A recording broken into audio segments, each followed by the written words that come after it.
Olá, boa noite, seja bem-vindo ao JA. Provas recolhidas durante investigação da Polícia Civil de Minas indicam a prática de tráfico internacional de crianças. O inquérito criminal apura o envolvimento de 4 pessoas com uma organização criminosa que negocia recém-nascidos utilizando grupos de WhatsApp e Facebook. O caso foi descoberto na semana passada, quando a Polícia Militar prendeu em Contagem uma mãe que negociava um bebê com 4 pessoas de um grupo chamado Barriga de Aluguel. A Polícia Civil pediu a prisão preventiva dos 2 casais para prosseguir as investigações. Há fortes indícios de que Lília Soares, de 32 anos, junto ao marido e a um casal de amigos, esteja envolvida num esquema de adoção clandestina de recém-nascidos.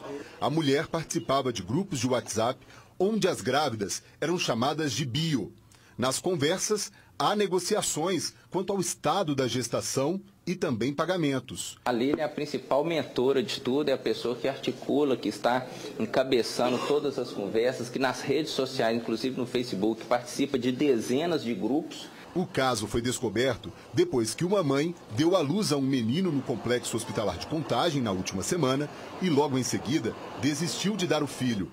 Os suspeitos foram detidos ainda nas dependências da maternidade, quando tentavam pegar a criança. De acordo com as investigações, os 2 casais não têm passagens pela polícia. Mas, segundo o delegado, nenhum deles tem perfil de quem simplesmente queria adotar uma criança. São pessoas que estão em um relacionamento juntos, mas que não possuem filhos oriundos desse relacionamento, possuem filhos de outros relacionamentos anteriores a isso. E uma situação financeira também muito precária, que não condiz com quem quer ter um filho, que gera mais despesas, mais trabalho. A mãe, de 24 anos, que preferiu não mostrar o rosto, chegou a ser detida, mas pagou fiança no valor de um salário mínimo e foi liberada. Ela colaborou com as investigações e disse que estava arrependida. Me arrependo muito do que eu fiz, mas eu não sabia que eu não quero, eu vou doar, estava errado. Você sabia do quê? Do julgamento de todos, e eu não tinha coragem de contar para minha mãe tudo o que veio atrás da situação. Eu já tenho um filho, então de certa forma eu já fui julgada uma vez por ter tido um filho, fora do casamento, e eu iria passar por tudo aquilo ali novamente. O pai da criança não aceitou, ele não queria de forma alguma, então o meu medo foi esse. Adriano Teixeira, que tem no braço uma tatuagem de um pai com filho, confessou que pretendia adotar uma criança e que por isso decidiu burlar os meios legais. Eu estava querendo adotar uma criança. Exclusive eu tenho até no fórum de Rio das Ostras, tudo legalizado direitinho, que a minha captação já está liberada. Na delegacia, Lília se enrolou nas explicações e, por fim, decidiu negar que negociava crianças pelas redes sociais. Não, Deus me livre. Passa o nome lá. Pular fila de adoção, tudo bem, mas venda e compra, graças a Deus, 1 centavo nenhum, dinheiro sujo rolou na minha mão. As investigações continuam. Todos os envolvidos vão responder por formação de quadrilha e pelo artigo 238 do Estatuto da Criança e do Adolescente, que prevê crime na compra ou promessa de venda de crianças mediante pagamento. A suspeita é de que o esquema possa envolver ainda tráfico internacional de crianças. O que temos agora são apenas conversas superficiais que demonstram pessoas de outros países interessados em crianças aqui do Brasil e até mesmo de forma ilegal, fazer essa adoção de forma ilegal. Nesses grupos são conversadas maneiras de burlar a legislação e de registrar as crianças aqui para elas serem registradas em nomes de outros pais, a não ser dos biológicos. Que a gente não sabia hoje o que seria do meu filho, onde ele estaria, o que estaria acontecendo com ele. Graças a Deus ele está bem, está comigo, mas eu quero deixar aí um alerta para todas as mães que conversem, procurem sempre alguém de confiança para estar se abrindo e que não façam isso, porque só eu sei a dor que eu estou sentindo até hoje por toda essa situação. Uma cratera se abriu no anel rodoviário, região noroeste de Belo Horizonte. Foram motoristas que passavam pelo local que viram o buraco, conseguiram desviar e acionaram a polícia. O trânsito foi interditado na altura do bairro Califórnia, sentido Rio de Janeiro, para obras de reparo emergenciais. O asfalto do anel rodoviário afundou no viaduto sobre a Via Expressa. Engenheiros e técnicos da concessionária Via 040 foram ao local verificar as causas, mas não gravaram entrevista. Segundo a PM rodoviária, não há risco para quem passa pela Via Expressa sob o viaduto. Um longo congestionamento de quase 8 quilômetros se formou desde o trevo da Avenida Carlos Luz, na altura do bairro Caiçara. Por nota, a Via 040 informou que a causa do problema foi o grande volume de chuva e que o afundamento ocorreu fora da estrutura do viaduto. 25 pessoas irão trabalhar durante toda a noite no local, mas ainda não há previsão para a liberação da pista. Um trecho da BR-265, perto do trevo de Nazareno, deverá ficar fechado pelos próximos dias devido à queda de uma ponte. A estrutura cedeu por causa da chuva que caiu na cidade na madrugada de domingo. O trecho faz a ligação entre cidades como Lavras e São João del Rei. A ponte cedeu e parte dela caiu sobre o Ribeirão Casa Nova. A forte chuva fez com que a estrutura desabasse. Segundo este morador, durante a tempestade, o dono deste caminhão tentou passar pelo local e quase ficou preso nos escombros. Ele falou que não deu tempo de frear e pegou e falou, o jeito é tentar passar direto. E graças a Deus ele só teve algumas escoriações. De acordo com moradores de Nazareno e da região, existem rotas alternativas que podem ser feitas pela zona rural da cidade. Só que é impossível, por exemplo, para caminhoneiros trafegarem pelo local. E isso pode acabar gerando um transtorno ainda maior para os motoristas. A ponte tem 12 metros de extensão e liga o sul de Minas à zona da mata, pelos municípios de Nazareno e São Sebastião da Vitória. Falta a sinalização. E agora, o que você vai ter que fazer? Vai ter que dar uma volta lá em Santiago, né? Outro problema gerado pela falta da ponte é o escoamento da produção de grãos. Este caminhoneiro estava indo de Lavras para Madre de Deus, onde pegaria o caminhão com a carga de milho e traria para o sul de Minas. Agora fica difícil, né? Se eles não arrumar rápido, vai ficar tudo transtornado, né? Porque o caminho aqui tem que dar a volta muito longe, né? Vai encarecer mais frete, vai encarecer tudo. Vai ficar bem difícil, viu? Segundo a Prefeitura de Nazareno, um desvio emergencial deverá ser feito ao lado da ponte, mas ainda não há prazo para que as obras comecem. Até lá, a orientação para quem sai do sul de Minas com destino a São João del Rei é fazer o desvio pela Fernão Dias, passando por Perdões, Santo Antônio do Amparo, São Tiago e depois seguir para São João del Rei, no Campo das Vertentes. O desvio tem ao todo 70 quilômetros a mais. Vamos saber agora como fica o tempo nesta terça-feira em todo o estado.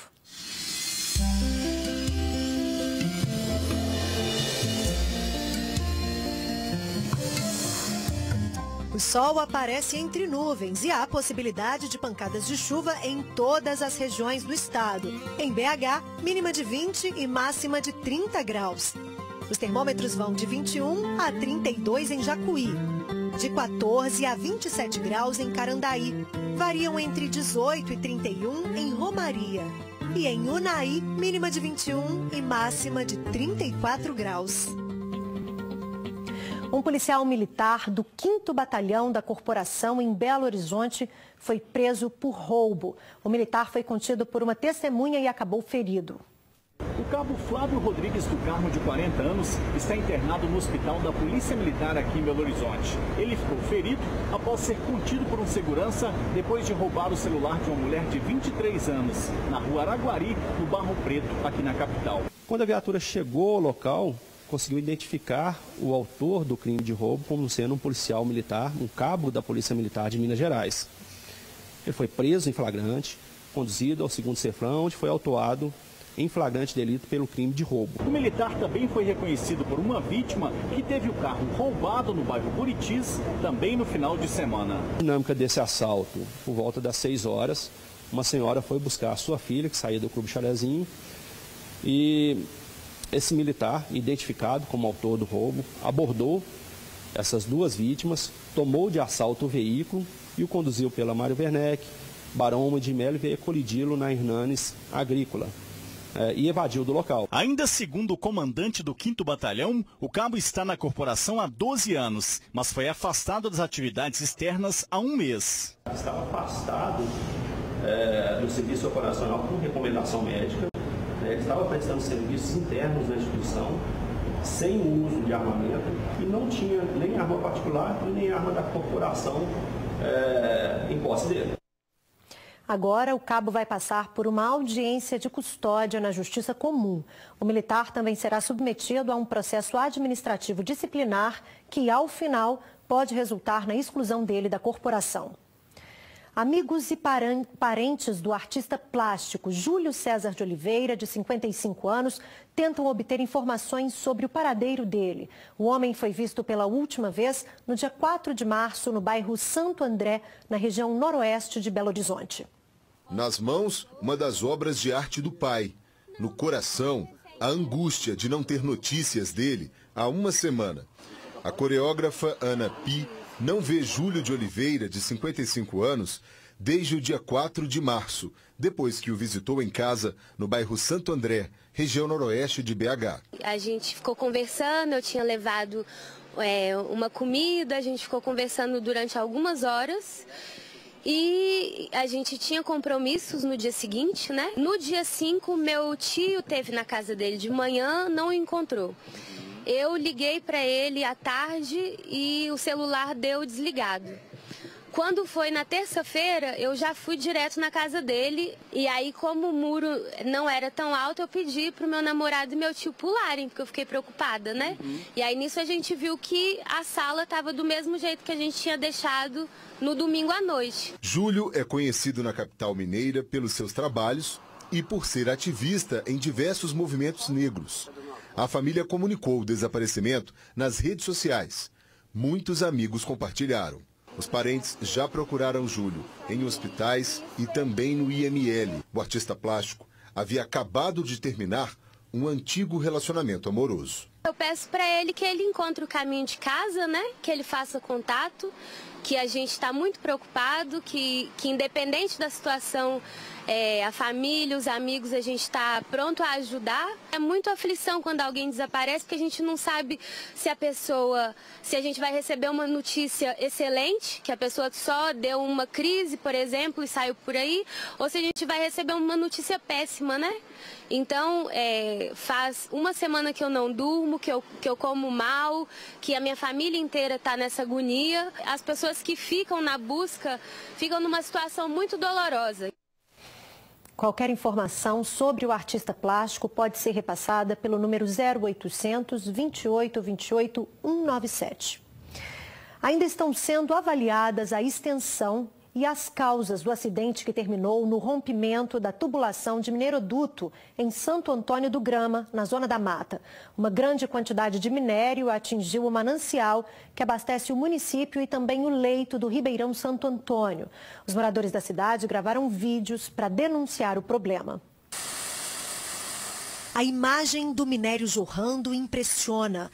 De acordo com a Anglo American, empresa responsável pelos dutos, a falha aconteceu na manhã de hoje. O mineroduto, que transporta minério de ferro de Minas Gerais para o Rio de Janeiro, se rompeu na cidade de Santo Antônio do Grama, na Zona da Mata. Segundo a empresa, a polpa que vemos no vídeo é 70% minério e 30% água, o que a classifica como resíduo não perigoso. Não há registro de vítimas. Essa água aí está toda contaminada agora. Ela abastece a cidade de Santo Antônio do Grama e da cidade de Rio Casca. Logo aqui em cima tem uma represa. E tá aí, ó. Mais um fato aí do nosso Brasil. Para analisar e monitorar a qualidade da água do Ribeirão Santo Antônio, a Secretaria de Estado de Meio Ambiente e Desenvolvimento Sustentável enviou ao local uma equipe do Núcleo de Emergência Ambiental. Após o rompimento, a Copasa interrompeu o abastecimento de água da cidade e suspendeu a captação no rio atingido. Enquanto isso, caminhões-pipa garantem o fornecimento de água à população afetada. Vocês já pensaram em viver com uma bomba-relógio ao lado de casa? Essa é a realidade de cerca de 4.000 habitantes de Congonhas, na região central do estado. Eles vivem às margens da barragem Casa de Pedra. Os moradores reclamam do despreparo da mineradora responsável caso haja algum rompimento. A empresa teria falhado até na hora de testar as sirenes de segurança. A dona de casa mora no bairro residencial Galter Monteiro, em Congonhas, bem aos pés da barragem Casa de Pedra. A preocupação de todos os moradores, ninguém dorme, é um olho aberto, outro fechado, porque ninguém sabe o que pode acontecer com essa barragem aí que está sendo o caos. Assim como Dona Marlene, mais de 4.000 moradores de 3 bairros da cidade vivem esse mesmo drama. Para piorar a situação, em novembro do ano passado, a mineradora CSN, responsável pelas atividades da barragem, fez um teste das sirenes que avisarão a população em caso de algum rompimento. O resultado foi preocupante. Denise, vizinha do local onde fica uma das 4 sirenes, que o diga. Essa aqui não funcionou. Tem uma lá no Cristo Rei também não funcionou. A única que funcionou é uma que tem no residencial. E deu para ouvir daqui? Não. Se o povo depender da sirene lá embaixo, eles vão morrer, porque não funciona. Há 5 anos, a estabilidade da barragem Casa de Pedra, que tem hoje 10.000 metros cúbicos de rejeitos de minério armazenados, tem sido questionada. Já são 3 inquéritos civis públicos abertos. Um deles sobre infiltrações em um dos diques de cela, estrutura que dá suporte à barragem. Por isso, tanta preocupação e reclamações quanto ao plano de ação emergencial feito pela empresa por meio de um termo de ajustamento de conduta, firmado junto ao Ministério Público. Cerca de 400 placas foram instaladas nas áreas de possíveis inundações. O problema é que, segundo os moradores, ninguém recebeu orientações mais precisas da mineradora. Essa área não foi preparada para isso, né? Então não é um ponto de encontro a qual ele pudesse dar um suporte para as pessoas que aqui chegassem. Outra rota de fuga do plano de ação emergencial fica nesta estrada que dá acesso à zona rural da cidade. E segundo os moradores, está bem perto do maciço da barragem, que fica logo ali atrás daquela mata, e também bem próximo do Rio Maranhão, que passa ao lado da estrada. Se acontece algum desastre, esse rio vai encher. E ao mesmo tempo, nós vamos ser inundados, engolidos aqui, realmente pelo barro, né? E sem contar que a barragem está ao nosso lado esquerdo aqui, né? Nós vamos de encontro à lama se romper ali, né? Isso é muito sério. E aí, segundo a população, quem segue as placas e vai ao longo da estrada, que para ajudar ainda mais não é totalmente pavimentada, fica a ver navios. Nós andamos aqui uns 15 minutos de carro, né? Para chegar nesse ponto, e ainda manda seguir. Né? Essa lógica, exatamente essa lógica que a gente tem questionado, de qual que é a lógica de fuga aqui, porque está descendo no sentido do rio, correndo supostamente de um rompimento da barragem, porém aqui não termina, isso aqui é uma meia maratona. Segundo a CSN, as rotas de fuga foram definidas pela Defesa Civil Municipal junto com a empresa, com base em estudos e planejamento que fazem parte do plano de emergência e que as placas foram utilizadas com sucesso durante a simulação realizada no ano passado. Disse ainda que a estratégia adotada para a evacuação foi aplicada na direção contrária ao início do fluxo de rejeitos, mas reconheceu que os treinamentos vão ser aperfeiçoados e revistos. Quanto ao funcionamento das sirenes, a CSN afirmou que o equipamento no bairro Lucas Monteiro funcionou e que o volume usado no dia dos testes já passou por adequações. A empresa disse que as 5 sirenes instaladas atendem ao plano de emergência e garantiu que novos simulados e treinamentos para os moradores estão em fase de planejamento. Nós voltamos já já. A família de um menino pede ajuda para arcar com os custos de uma cirurgia que pode melhorar muito a qualidade de vida da criança, que é portadora de uma doença rara. O repórter Wilson Gomes foi conhecer o Miguel e contar o drama vivido por ele e pelos parentes. A agitação de Miguel, de apenas 9 anos, tem uma explicação genética. O garotinho sofre de síndrome Smith-Magenis, uma alteração em um dos cromossomos que deixa o menino com muitas sequelas. Afeta a coordenação motora, o equilíbrio, ele auto se agride, afeta os rins, a visão, a audição e a coluna. O diagnóstico veio aos 4 anos de idade. A doença é tão rara que, segundo pesquisas, hoje afeta apenas 19 brasileiros. Ela é secundário a um problema no cromossomo chamado cromossomo 17, em que ocorre uma deleção, né, assim, uma perda de uma estrutura, de uma parte desse cromossomo, né? E aí, essas crianças, elas nascem com algumas características, por exemplo, começando as características no crânio, na face, elas têm um atraso global no desenvolvimento neuropsicomotor. Essas características faciais e essas características esqueléticas, a tendência é de irem aumentando e se tornando mais intensas de acordo com a idade da criança. O que o Miguel mais gosta é jogar futebol, brincar de bola, assim como a maioria das crianças da idade dele. O problema é que ele se cansa muito rápido. A doença rara trouxe para ele uma escoliose avançada, uma curvatura muito rara na coluna. E para reverter esse quadro, a família precisa de fazer uma cirurgia que custa cerca de R$30 mil, já que pelo Sistema Único de Saúde, eles não têm resposta. O SUS não tem um equipamento necessário e uma equipe médica que é uma monitorização medular para acompanhar a cirurgia dele. Eles falaram que eu tenho que procurar a Secretaria de Saúde ou a Defensoria Pública para mim conseguir essa equipe médica, que é a monitorização medular, né? E também falta equipamentos, como parafusos e as outras coisas lá para a cirurgia que não tem. A família já entrou na Justiça e procurou a Defensoria Pública para ajudar no tratamento e também na compra dos medicamentos, que são caros. Com o problema da coluna se agravando, o medo é que sem a operação, o filho fique paraplégico. Eu tenho um filho saudável hoje. Você já imaginou se ter um filho, daqui a pouco ele não andar mais? Além de tudo isso, Miguel ainda precisa de um colete que custa em torno de R$ 1.700 para ele usar depois da cirurgia. Para isso, a família fez uma vaquinha na internet. O que mais me dói é porque eu tenho um filho lindo. Ele é muito feliz, sabe? Ele gosta de brincar, gosta de jogar bola. E aí, se ele não fizer a cirurgia, o que vai ser do meu filho? Se ele não andar mais? Para ajudar o Miguel, acesse o nosso site alterosa.com.br/JA. Lá você encontra os detalhes sobre como apoiar a causa. As redes sociais estão cheias de testes curiosos. Como você seria se fosse do gênero oposto? Ou com qual celebridade você se parece? Essas perguntas são tentadoras, não é mesmo?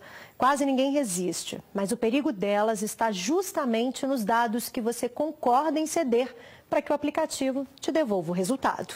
Normalmente eu faço aqueles testes para saber se eu estou com alguma doença. Então eu estou sentindo uma fisgada, uma pontada, alguma coisa assim, eu já vou logo recorrer a algum teste que é parecido com isso. Eu faço teste de personalidade, qual animal você seria. O meu celular ele foi infectado com vírus, porque eu entrei num site de testes e nesse site tinha vírus. O Daniel tem medo de que algo semelhante aconteça com ele e diz ter mais cuidado. Procuro sempre estar tentando ver onde eu entro, se são sites seguros, onde eu posso colocar dados que não sejam tão importantes como dados pessoais, documentos, enfim. Mas ele confessa, muitas vezes acaba não lendo todas as informações. Este especialista em direito e inovação explica que esse tipo de comportamento não é o adequado. Toda vez que forem participar desses testes, que elas possam dar uma lida nos termos de uso daquela atividade. Eu sei que às vezes é chato, vamos reconhecer, né? Às vezes os textos são extensos, em alguns casos o texto nem está em português. É nessa hora que os administradores dos sites se aproveitam para coletar informações pessoais dos usuários. Pelos termos de uso, acaba autorizando essas empresas a repassarem essas fotos para outras empresas. De repente, você está navegando na internet, acessa um site estrangeiro, está lá uma publicidade com uma foto sua e você não sabe por quê. O ideal seria tentar verificar os termos de uso, tentar ler os termos de uso para ver qual que é a dimensão da autorização que você está dando e tentar buscar saber quem é essa empresa, né, que está administrando aquilo ali. Se não sentir confiança, não participe. Essas modinhas, elas são modinhas que por trás do entretenimento tem um objetivo muito maior. O Jornal da Alterosa fica por aqui. Para você, uma ótima semana. Voltaremos amanhã a partir das 7h15 da noite. Até lá!